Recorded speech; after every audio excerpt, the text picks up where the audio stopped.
Assalamualaikum, welcome my YouTube channel. Aku mau ngajakin teman-teman, hayu teman-teman kita ngaji bareng bersama aku di sini.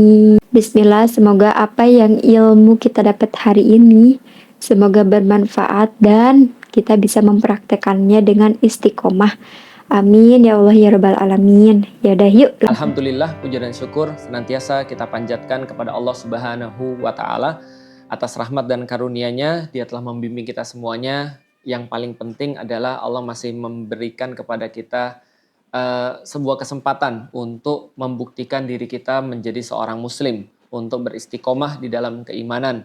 Dan kita senantiasa berdoa kepada Allah, ya Allah, mudah-mudahan apapun yang menjadi pemberian Allah kepada kita, terutama keimanan, kita mampu jaga, kita mampu untuk kokohkan keimanan itu dalam diri kita, dan kita mampu membawa keimanan kita itu sampai dengan kita diwafatkan Allah di dunia ini. Dan kita memohon pada Allah, ya Allah bantu untuk kita bisa senantiasa mengingat Allah, senantiasa untuk bisa meminta kepada Allah, senantiasa untuk melakukan amal-amal yang soleh kepada Allah Subhanahu wa Ta'ala. Dan salat dan salam juga tercurah dan terlimpahkan kepada pemimpin para nabi, pemilik daripada seluruh kebaikan-kebaikan yang terrangkum dalam lisan maupun dalam perbuatan beliau. Beliau adalah Nabi Muhammad Sallallahu Alaihi Wasallam. Teman-teman sekalian, saudara rahmati Allah, jadi banyak sekali yang curhat ke saya, banyak sekali yang nanya ke saya, dan ini adalah yang menyebabkan saya membahas satu bahasan penting pada kali ini, yaitu biasa. Kalau saya ngisikan ibu-ibu ya, maka ibu-ibu banyak yang nanya ke saya, khususnya bagaimana cara mereka untuk deal dengan suaminya. Karena ketika kita membahas tentang masalah keluarga, kita membahas tentang hubungan suami dan istri, maka kalau di dalam Islam, idealnya itu suami itu mengerti haknya dan istri juga mengerti haknya. Akan tetapi ketika kita memberikan kajian, problematikanya adalah kebanyakan bapak-bapak, kebanyakan suami-suami ini seringkali tidak hadir. Sehingga yang hadir adalah ibu-ibunya doang. Ya wajar sih, karena memang kajian-kajian kita laksanakan mungkin di weekday, sehingga bapak-bapak tidak bisa hadir. Tapi kalaupun kita adakan kajian di weekend, itu juga yang hadir juga ibu-ibu juga kebanyakan, dan bapak-bapaknya juga tidak hadir. Entah kenapa, memang dari dulu ketika di kampus pun juga begitu. Kalau kita mengadakan acara, yang lebih banyak datang ya ahwat-ahwat, yang lebih banyak datang ya ukhti-ukhti gitu ya. Daripada yang ikhwannya, daripada yang akhi-akhinya. Artinya memang kayaknya dakwah ini senantiasa menarik perhatian lebih banyak kepada wanita. Kenapa? Karena memang wanita itu lebih halus perasaannya, lebih aware, dan lebih banyak tugasnya dalam peradaban dibandingkan dengan laki-laki. Kayaknya sih begitu pada zaman sekarang. Nggak seperti zaman dulu. Zaman dulu seorang perempuan bahkan iri dengan laki-laki. Kenapa? Karena laki-laki mendapatkan tempat terbaik, laki-laki mendapatkan kajian-kajian terbanyak, laki-laki mendapatkan kesempatan-kesempatan yang paling istimewa bersama dengan Rasulullah ataupun para ulama ketika mereka kajian. Tapi zaman sekarang sebaliknya. Maka wajar ketika ada seorang psikolog, Ibu Ali Risman itu pernah menyampaikan bahwa Indonesia itu darurat bapak-bapak atau fatherless nation. Jadi kayak kita itu adalah keluarga tanpa ada bimbingan bapak-bapak. Dan masalahnya ditambah-tambah lagi ketika seorang ustadz atau guru memberikan kajian tentang parenting, tentang keluarga, tentang family goals, tentang hubungan suami istri. Maka kajian-kajian ini sekali lagi yang melihat adalah ibu-ibu, istri-istri, sehingga ilmunya tuh numpuk di istri-istrinya. Yang dikandani, yang dinasihati adalah istri-istrinya. Sedangkan bapak-bapaknya ini nasihat gitu ya. Tidak mendapatkan nasihat sehingga jomplang. Nah, sehingga kebanyakan ibu-ibu itu dituntut untuk melakukan kebaikan, dituntut untuk menjadi seorang istri, melaksanakan kewajiban-kewajibannya, memenuhi hak-hak suaminya dan seterusnya. Tapi ternyata suaminya tidak seperti itu, atau bisa kita katakan inilah tipe-tipe suami bajigur atau tidak tahu diri gitu ya. Sorry, mohon maaf bapak-bapak, tapi memang banyak bapak-bapak yang kayak gini. Artinya dia cuma nuntut ibu-ibunya aja untuk berbuat sesuatu yang islami karena menguntungkan dia, atau berbuat sesuatu yang baik karena itu adalah dia bilang ini adalah haknya dia sebagai seorang suami, ini adalah kewajiban kamu begini-begini, tapi dia tidak pernah peduli dengan kewajibannya. Nah, maka pada hari ini saya akan memberikan sebuah sharing khusus bagi bapak-bapak termasuk saya. Kenapa? Begitu saya memasuki agama Islam, saya menjadi yakin melanjutkan keyakinan saya sebelum saya Muslim. Kenapa? Seorang laki-laki fitrah itu akan mengetahui bahwa menjadi laki-laki itu berarti dia menjadi lebih daripada seorang wanita dalam perkara-perkara tertentu. Saya tidak mengatakan semua perkara ya, pada perkara-perkara tertentu. Saya juga tidak mengatakan bahwasanya perempuan itu tidak berdaya, tidak. Tapi yang saya sampaikan adalah bahwa laki-laki ini harus lebih bertanggung jawab, harus lebih kemudian dalam beberapa hal yang memang dikhususkan untuk laki-laki, yang menandakan bahwa dia itu jantan. Sayangnya kejantanan-kejantanan kayak gini sekarang itu dipertanyakan atas nama toxic masculinity. Contoh misalnya ya, sebelum saya masuk Islam, bersesuaian dengan ketika saya sudah masuk Islam, saya yakin banget bahwa seorang laki-laki itu nggak boleh mukul wanita. Bahwasanya seorang laki-laki itu nggak boleh buat sedih wanita. Bahwasanya seorang laki-laki itu harus berkorban demi wanita. Kenapa? Karena itu adalah yang menjadikan laki-laki sebagai laki-laki. Tapi zaman sekarang itu dianggap toxic masculinity. Misal, kalau misalnya saya pernah ketika berada di Turki, saya naik kendaraan umum, saya dapat tempat duduk karena memang berangkatnya dari apa tuh namanya, halte awal gitu kan ya. Halte awal tuh namanya apa? Stasiun itu kan untuk kereta. Apa kalau bis ya halte ya? Ya pokoknya halte awal lah ya. Nah, ketika saya berangkat dari halte awal itu saya duduk di situ, nggak berapa lama bis itu penuh. Kemudian ada ibu-ibu agak tua itu dia naik. Ketika dia naik, ya sebagai seorang laki-laki gitu maksudnya. Saya berdiri dong, silahkan ibu gitu kan ya. Ya tentunya pakai bahasa Turki yang seterbatas mungkin gitu ya. Silahkan ibu, silahkan duduk. Oh dia malah marah, dia bilang kamu sangka saya lemah. Kamu sangka saya nggak kuat, udah duduk-duduk aja. Kamu sangka saya tuh perempuan lantas kamu remehin saya. Padahal kita tuh bukan melakukan sesuatu tuh untuk dia, bukan. Kita tuh melakukan untuk diri kita sendiri. Saya sebagai laki-laki melakukan itu untuk menjaga kejantanan saya. Bukan untuk dia sebenarnya. Tapi ya itulah nilai-nilai yang saya punya sebagai seorang laki-laki. Bahwasanya laki-laki itu memang harus lebih dalam perkara-perkara tertentu dibandingkan dengan perempuan. Misalnya logika, itu jelas laki-laki harus lebih. Maka ketika kita bertemu dengan perempuan, laki-laki nih misalnya sebelum saya masuk Islam, lalu saya melihat perempuan tuh ada banyak hal yang saya nggak mengerti gitu ya, yang saya pusing, kok dia bisa begitu, kok reaksinya begitu, kalau saya sih kayaknya nggak gitu kan ya, tapi kok ini kok aneh gitu kan ya, agak random, tiba-tiba nangis ketika ditanya kenapa, nggak tahu, tapi pokoknya ya kita nggak pahami. Serandom Dan saya itu ya merasa ya cewek. wajar. Kenapa? Karena laki-laki memang berbeda dengan perempuan. Laki-laki diberikan sebuah keutamaan untuk logis. Dan saya tidak menyalahkan perempuan yang emosional. Ketika saya masuk Islam, malah saya menemukan emosionalnya perempuan itu adalah bentuk kelebihan daripada perempuan. Di mana laki-laki diberikan kelebihan logika. Tapi yang jelas laki-laki itu harus ada lebih. Misalnya lagi, ketika ada sesuatu, maka laki-laki harus di depan. Kayak gampangnya gini aja.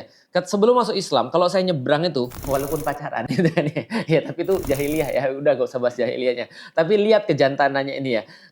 Ketika misalnya cewek nyebrang ya, saya di sebelah kanannya. Kalau misalnya nyebrang kan kalau mobil kan dari sini ya. Nah, saya sebelah kanannya. Pas udah lewat di ruas jalan satu lagi, saya sebelah kirinya. Kenapa? Karena kita sebagai laki-laki melindungi. Itu bukan untuk perempuan. Bukan kita menganggap perempuan itu lemah, enggak. Tapi itu karena kita menjaga atau kita itu merasa perlu untuk menjadi jantan, menjadi laki-laki, provide gitu kan ya. Kalau misalnya ada ngajak makan ya berarti kita yang bayar. Itulah menjadi laki-laki. Menjadi laki-laki itu berarti menjadi lebih dalam perkara-perkara tertentu. Jadi laki-laki harus bisa nyetir kayak gitu kan ya. Jadi laki-laki harus bisa naik genteng, manjat pohon, benerin pompa air. Nah itu saya jaga tuh sifat-sifat kelaki-lakian itu. Sekali lagi bukan berarti perempuan tuh nggak bisa benerin genteng. Bukan berarti nggak bisa benerin pompa. Bukan berarti nggak bisa manjat pohon. Tapi itu adalah saya itu harus menjaga kejantanan saya gitu loh maksudnya. Nah, ternyata setelah saya masuk Islam, itu ternyata sebuah kunci di dalam rumah tangga. Kenapa? Karena Allah menyampaikan di dalam Al-Quran, Ar-rijalu qawwamuna 'alan nisa. Sesungguhnya laki-laki itu adalah qawwam bagi perempuan. Ini yang pertama. Celakanya, sayangnya ini diartikan qawwam itu hanya seperti sebuah pemimpin gitu kan ya. Tapi kita harus lihat lagi bahwa tafsir tidak hanya membahas tentang masalah kepemilikan seperti sultan atau misalnya wewenang seperti tadi pemimpin misalnya. Enggak, tapi di dalam tafsir juga membahas bahwa kata qawwam itu berasal dari kata qiyam, yaitu adalah berdiri. Artinya seperti sebuah pasak, artinya seperti sebuah pilar. Artinya kalau kita memandang sebuah rumah, rumah itu ada karena pilarnya selalu berdiri. Alias laki-laki itu adalah qawwam, artinya dia senantiasa ada. Dia senantiasa provide, dia senantiasa bisa mensupport, dia senantiasa terus-menerus tidak pernah letih dan lelah untuk bisa menyangga keseluruhan daripada keluarga. Itu maksudnya ar-rijalu qawwamuna 'alan nisa. Dari sini saja kita sudah bisa tahu laki-laki itu diwajibkan oleh Allah tidak boleh capek, tidak boleh ngeluh, tidak boleh merasa letih, tidak boleh untuk merasa apa ya, di belakang, tidak boleh untuk merasa inferior, tidak boleh untuk tidak boleh untuk tidak aktif. Ah, itu maksudnya. Itu ar-rijalu qawwamuna 'alan nisa. Artinya apa? Laki-laki selalu take dalam semua selalu kemudian dia mengambil inisiatif daripada seluruh urusan di dalam rumah tangga. Karena ar-rijalu qawwamuna 'alan nisa. Sekali lagi bukan berarti perempuan nggak bisa. Kita sudah tahu perempuan tuh lebih kuat daripada laki-laki dalam urusan pengurusan rumah tangga karena memang dia adalah ibu rumah tangga. Tapi lead-nya, qawwamnya, supportnya itu senantiasa ada pada laki-laki. Karena itulah kemudian dia melakukan itu bukan karena dia meremehkan perempuan, tapi karena dia perlu menjadi laki-laki seperti yang disampaikan oleh Allah. Maka ar-rijalu qawwamuna 'alan nisa artinya dia tidak boleh ngeluh ketika dia punya tugas. Dan dia harus tahu bahwa tugasnya sebagai qawwam itu apa? Qawwamnya keluarga, terutama adalah istrinya. Berarti ketika dia bersama dengan istrinya, dia tidak boleh menyakiti istrinya.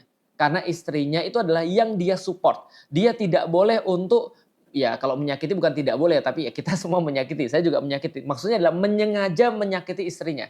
Atau dia menjadi orang yang pertama ketika istrinya perlu pertolongan. Dan menjadi orang yang terakhir ketika istrinya itu disakiti. Nah maka ini adalah maksudnya qawwam, dia harus senantiasa aktif. Dia harus senantiasa terjaga, dia harus senantiasa bisa menyelesaikan permasalahan, selalu punya inisiatif. Karena qawwam artinya adalah sebuah kepastian. Karena Anda nggak bisa bersandar pada satu tiang atau pada satu pilar yang pilarnya itu nggak jelas.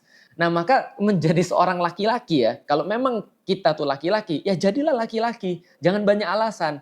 Orang-orang Melayu bilang nak atau tak nak. Kalau nak 1000 daya, kalau tak nak 1000 dalih. Mau atau nggak mau? Kalau nggak mau ya sudah kita 1000 dalih. Tapi kalau kita mau kita akan keluarkan 1000 daya upaya. Menjadi laki-laki berarti adalah menjadi orang yang tidak beralasan.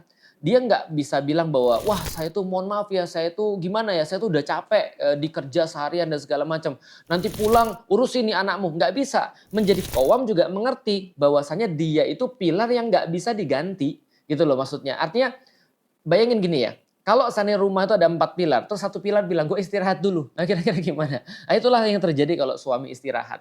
Itu yang terjadi kalau seorang laki-laki beristirahat. Ya udah terima aja, karena kamu laki-laki, kamu harus lebih capek. Karena kamu laki-laki, kamu harus lebih banyak berpikir. Karena kamu laki-laki, kamu harus lebih banyak inisiatif. Kasih kepastian pada istrimu. Kasih ketegasan gitu maksudnya. Kamu harus bimbing dia. Karena Allah berfirman di dalam ayat lanjutannya adalah ar-rijalu qawwamuna 'alan nisa bima faddalallahu ba'dahum 'ala ba'din. Karena Allah sudah melebihkan kamu dengan istrimu, yaitu adalah pembimbingan, yaitu adalah pendidikan, yaitu adalah memberikan arahan, yaitu adalah menuntun keluargamu itu sampai kepada sesuatu yang diridhoin Allah. Wa bima anfaqu min amwalihim, dan karena engkau juga memberikan harta kepada mereka semuanya. Nah, ini harus digarisbawahi. Karena kenapa? Karena banyak yang saya lihat orang tuh nggak ngerti bahwasanya keluarga itu punya visi dan misi. Dan visi misi keluarga adalah taat kepada Allah. Makanya kalau nikah nggak punya visi, keluarga pasti hancur. Banyak ibu-ibu yang nanya pada saya, Ustadz gimana caranya keluarga saya diperbaiki? Sekarang saya sudah marahan tiap waktu, kalaupun kita nggak marahan, kita nggak ada rasa, kita menjalani hidup gitu-gitu aja. Tapi kita punya anak, dan anak kita kesian kalau kita pisah. Padahal kita sudah nggak ada rasa, ya itu ngobrolin visi dulu. Nah kalau visinya sudah beres, semua masalah beres. Ada lagi orang yang bilang pada saya, ini suami saya kerjaannya kerja terus, nggak pernah di rumah, dia cari duit terus. Katanya apa? Ini kewajiban saya nyari nafkah. Salah. Kenapa? Ar-rijalu qawwamuna 'alan nisa bima fadallallahu ba'dahum 'ala ba'din wa bima anfaqu min amwalihim. Yang dimaksud adalah laki-laki itu ngerti ketika dia itu berkeluarga, maka visi dan misinya itu membawa keluarganya agar taat pada Allah, membahagiakan keluarganya, menjadi pilar yang melindungi mereka, menjadi sebuah benteng yang memastikan mereka aman di bawah penjagaannya dia, mengambil inisiatif-inisiatif yang terbaik. Karena itulah untuk membahagiakan mereka, membawa mereka taat pada Allah, menjaga mereka dan membuat mereka menjadi aman, maka mereka harus makan. Karena mereka harus makan, maka dia harus kerja. Berarti kerja itu adalah sampingan daripada suami. Sampingan daripada seorang bapak, bukan kerjaan utama. Tolong digarisbawahi. Makanya seorang laki-laki ketika dia pulang ke rumah, itulah kerjaan sebenarnya. Mindsetnya bapak-bapak tolong diubah. Kenapa? Mindsetnya bapak-bapak itu ketika pergi ke kantor dia udah ngerjain tugas dia. Makanya dia pulang ke rumah dia bilang, gue mau istirahat, urusin anak lu. Salah. Kenapa? Karena bapak-bapak itu kerjaan di kantor tuh adalah sampingan. Jadi rekreasi. Mindset kita ke kantor tuh rekreasi. Istirahat daripada kerjaan utama. Karena kerjaan utama kita tuh di rumah. Buka pintu. Nah itu kerjaan utama tuh. Ada istri yang harus diarahkan. Ada istri yang harus dibimbing, dibahagiakan, disupport dan seterusnya. Dan ada anak-anak yang harus juga diarahkan, dididik, disupport. Wah kalau gitu saya susah dong jadi laki-laki. Masa sudah capek-capek di kantor, di rumah juga harus perform lagi, harus ngurusin segala macam. Nah itu jadi laki-laki, kalau nggak usah jadi laki-laki. Gitu maksudnya. Menjadi laki-laki itu berarti memang mengambil lebih banyak tadi. Itu tugas laki-laki menurut Al-Quran. Maka menurut Al-Quran ketika kita masuk ke rumah, itulah tugas kita yang sebenarnya. Bukan ketika kita di kantor. Berarti ketika kita masuk ke rumah, bismillah, saya lagi menjalankan tugas yang sebenarnya. Maka performlah di situ. Anggaplah ketika pergi kantor cuma rekreasi saja. Jadi jangan protes ketika pulang dari kantor malah disuruh untuk ngurus anak lagi, ngajak ngobrol anak lagi. Bukan disuruh ya, tapi keyakinan kita harus kemudian ngurus anak lagi, ngajak ngobrol anak, harus ngajak ngobrol istri, mengarahkan mereka, lihat kondisi rumah seperti apa. Karena kita pilar.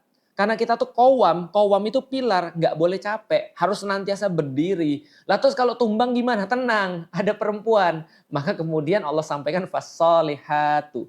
Maka kalau laki-laki itu sudah menjadi sebuah pilar, maka perempuan akan senantiasa membenarkan atau memperbaiki pilar itu, memberikan kebaikan-kebaikan, senantiasa regenerate pilar itu. Wis, itu kalau di game itu berarti HP-nya nambah terus. Nah, itu tugasnya perempuan. Jadi dia memang menjadi pilar, tapi di pilar-pilar itu akan ada kondisi-kondisi yang dibuat sedemikian rupa sehingga dia itu nyaman. Nah, itu tugasnya perempuan. Fasolihatu qonitatun. Perempuan itu senantiasa mensupport pilarnya, memberikan healing bagi pilarnya, generate pilarnya, senantiasa membuat kebaikan. Seolah-olah bapak-bapak ini ketika dia rekreasi di luar sudah capek, ketika dia di rumah dia punya tugas, dia akan mendapatkan kebaikan-kebaikan daripada istrinya. Fasolihatu. Dan perempuan-perempuan yang soleha itu, yang baik itu, yang memperbaiki itu. Qonitatun. Dan mereka senantiasa beribadah pada Allah. Jadi pilar ini sudahlah diperbaiki oleh istrinya terkonek langsung dengan Allah. Yang menjadi tujuan daripada mereka. Hafizotun, dan juga dia senantiasa menjaga, bukan hanya suami yang menjaga dia tapi dia juga menjaga dirinya. Inilah keluarga yang luar biasa, tapi diawali dengan seorang laki-laki yang tahu diri dan menerima bahwa kita adalah laki-laki, bahwa dirinya adalah laki-laki, makanya dia harus benar-benar serius dalam menjalankan fungsinya sebagai qawwam bagi perempuan. Menjadi qawwam bagi perempuan adalah menjadi sebuah pilar, menjadi sebuah benteng, menjadi sebuah atap, menjadi sebuah sumber daripada perlindungan, memberikan rasa aman, memberikan arahan, memberikan pendidikan, memberikan sebuah kebijaksanaan, memberikan apapun yang diperlukan oleh perempuan. Itu menjadi laki-laki. Nah, kalau laki-laki sudah kayak begini, Masya Allah. Apapun yang Anda minta, bahkan yang mungkin belum Anda pikirkan, itu akan di-provide oleh istrinya. Dan kalau istrinya itu kemudian sudah bisa memperlakukan laki-laki seperti ini, dia akan bertambah-tambah lagi kepemimpinannya, bertambah-tambah lagi qawamnya, bertambah-tambah lagi sayangnya, supportnya, provide-nya kepada istri dan anak-anaknya. Jadi menjadi laki-laki sekali lagi, jangan sampai kita masuk ke rumah lalu kita merasa bahwa tugas kita sudah selesai di luar. Enggak, keluar itu adalah rekreasi. Ubah mindset kita. Keluar adalah rekreasi, tugas utama kita adalah di rumah. Maka ketika kita sampai ke rumah, kita melakukan tugas utama kita sebagai seorang ayah, sebagai seorang suami, sebagai seorang pendidik, sebagai seorang dai, sebagai seorang apapun, karena kewajiban yang Allah sampaikan kepada kita secara langsung adalah ku anfusakum wa ahlikum naro. Jaga dirimu dan jaga keluargamu daripada api neraka. Yang sesungguhnya itu adalah hanya diberikan kepada laki-laki qawwamnya yang tidak boleh putus-putus. Maka yang lain boleh lelah, laki-laki gak bisa lelah. Yang lain itu boleh kemudian istirahat, laki-laki tidak boleh istirahat. Yang lain kemudian boleh marah, laki-laki jangan marah. Yang lain boleh kehilangan logika, laki-laki jangan kehilangan logika. Nah ini khusus buat bapak-bapak, mudah-mudahan bermanfaat teman-teman sekalian. Insya Allah kalau yang buat ibu-ibu udah banyak sekali bertebaran. Mudah-mudahan menjadi kebaikan bagi kita semua. Itu aja. Alhamdulillah, makasih ya teman-teman yang udah mau ngaji bareng bersama aku. Next, kita ngaji bareng lagi ya. Bye. Wassalamualaikum.